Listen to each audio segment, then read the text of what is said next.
Here we're going to look at some more log laws now, and we're going to cover this using examples from example number 2 here.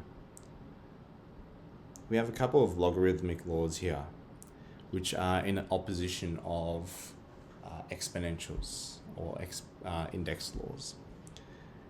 If you have a look, if you are adding logs with the same base, then you will multiply whatever's in the bracket. If you are subtracting logs with the same base, they are divided. The first one is in the numerator and the negative one goes into the denominator. There's a particular log law here which is quite useful for us. If you have a power inside the bracket, which is n here, part of the log law is that you can take it and multiply at the front. So you can see here that power of n has been shifted from this position inside the bracket to be the coefficient multiplied at the front. Manipulating what you have inside the bracket here in the fourth log law, you can express 1 over n as n to the power of -1. This is nothing unfamiliar because that is an index law. We're just applying negative indices. But again, with the negative power inside the bracket there, we can take that negative out into the front there and make it negative log. A to the power of something, a to the power of something is equal to a here. So a to the power of something equals a, which means that a is, whatever that value is 1. So it's a to the power of 1, which equals to a. That's why this is a here. This base of a, we raise it to the power of something, and it should equal to 1. A to the power of 0 is equal to 1. That's why at the front here, our value is 1.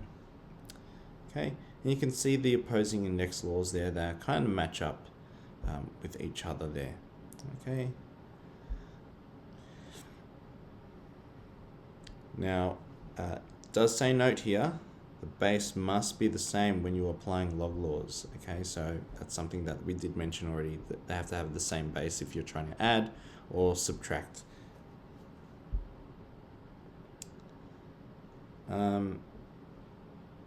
In this case here, when you cannot find the log of a negative number, essentially what that means is that we're going to have a look at the graph here for that. So we'll explore that in a further topic, but this value inside here has to be greater than 0. And if you are finding a logarithm of m, and if m is somewhere between 0 and 1, this will give you a negative number. Again, we're going to look at that using the graph, okay, later on, a bit later on.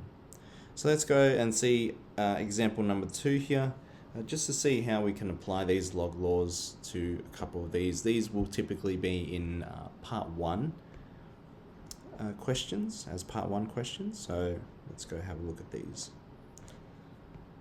What we see here in our first question in part A is that we have both the same base.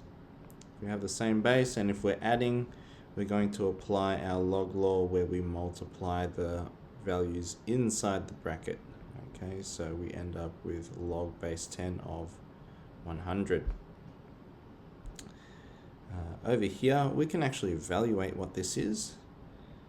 One way that we can do this is we say 10 to the power of what gives us 100, and that value is 2. So 10 to the power of 2. Moving on to part B here, we see that there is a negative between these two logs with the same base. So if we have the same base and we are subtracting, we can divide whatever's in the bracket. So we end up with log base 9. 36 divided by 4 is 9. Let's take this off to the side again. This base of 9 to the power of something is equal to the 9 here inside the bracket. 9 to the power of 1 is equal to 9. So our answer here is equal to 1. Let's draw a line here just to separate these two examples. We've got something going on here. Okay, let's have a look. we notice that there is a power of 5 inside the bracket. Essentially what we can do is we can use one of the log laws to take that power inside the bracket and place it as a coefficient. Now that's done, we can actually figure out what this segment here is. Log base 2 of 8. That's the same as 2 to the power of something is equal to 8. That's 2 to the power of 3. So in the next line here, we have 5 times 3, which is 15. Last but not least, we have already encountered this question here, but let's look at this from a perspective of a different approach. We did notice that 1 over 25 can be rewritten as 125 to the power of negative 1, and that 125 there can be rewritten as 5 to the power of 3, which we multiply with the negative 1 there, which becomes 5 to the power of negative 3. Now we end up here, we see that the power is inside the bracket. What we can do is take that out to the front. So we've got negative 3 times log base 5 of 5. And log base 5 of 5, similar to our question up here, log base 9 of 9. This will equal to 5 to the power of 1 equals to 5. So I'll just take this out to the side. 5 to the power of something equals to 5. That's 5 to the power of 1.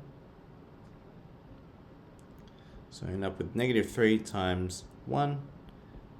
The final answer is negative 3. So just working through the process and seeing how we can manipulate those segments there.